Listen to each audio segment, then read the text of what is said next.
キャンプ好き、焚き火好きの皆さんこんにちは。緊急事態宣言の影響で、神奈川県でキャンプ、焚き火などが楽しめる河川敷が長らく閉鎖されていましたが、緊急事態宣言解除に伴い、2021年10月25日月曜日、ついに河川敷の閉鎖が解かれ、車両の乗り入れが可能となりました。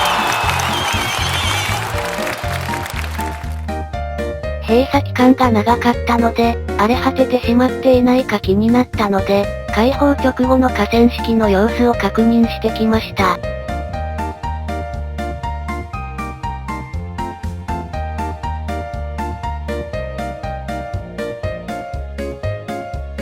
行ってきたのは、高田橋多目的広場、八菅橋下、角田大橋、田代運動公園河川敷、渡り橋、